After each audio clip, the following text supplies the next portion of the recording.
What do you weigh now? I'm probably 305 right now. Wow. Yeah. That's not bad, right? No, it's easier. I'm trying not to replace any more joints. So As a wrestler, you really lose a lot of joints, don't you? You really have.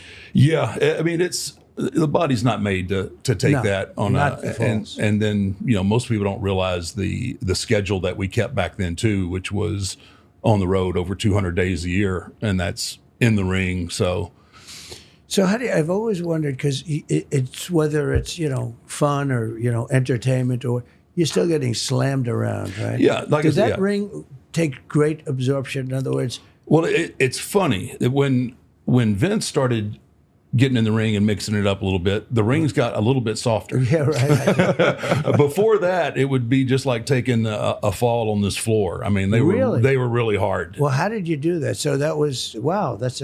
Yeah, it's a crazy thing, and you just condition your body to it where you don't even, after you do it so much, you just don't even think about it.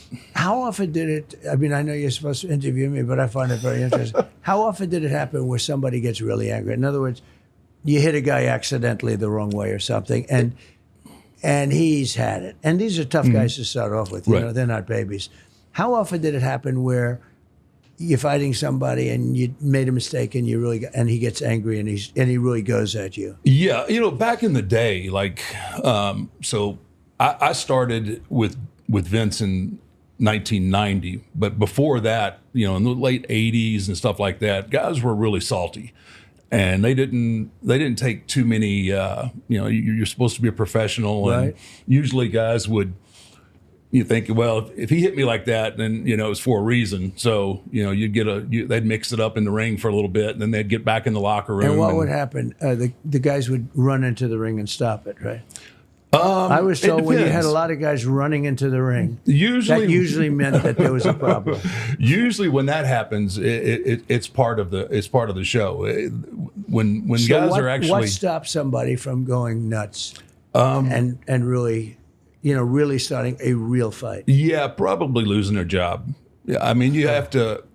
What we do is hard enough, but if you go in there and start taking liberties with somebody, and are starting trouble and having fights, you're not going to be around long. I mean, it's you have to have a cohesive unit of guys. You don't have to like each other. I think it's like politics. You don't have to like each other, but you have to be professional enough to work with each other. Did you like some of these guys a lot, or not really? Yes, no. A lot of the guys I'm really close with, and then there's some guys that I don't care much for, but it's kind of like the way I wish politics would get back to. Yeah. I may not agree with you, but I can share a dressing room with you. I can shake your hand, and we can do business. And that's how it is. There's some guys that you kind of naturally you gravitate towards and become friends with. And I had a group of guys that we So ran. how many years have you done it? So I had a in-ring career of right at 35 years. I mean, that's amazing, and you're still in one piece. Right? I'm in one piece. I got some new parts. I got some new knees. I got Does new hips. every wrestler end up essentially having to get new parts? At some point, usually you're going to have something that needs to be replaced. There's very few guys that get out unscathed, and that's. You ever get hurt so badly that you basically can't continue the match, and you got to be like literally helped out and carried out? It happens. It happens, and it's just part of what most people don't realize, Mr. President, is that although we're entertainment, but in any given match, you're 2 inches away from something really catastrophic happening. Absolutely. And then when you figure the amount of dates per year that you work, I mean, that really goes up exponentially.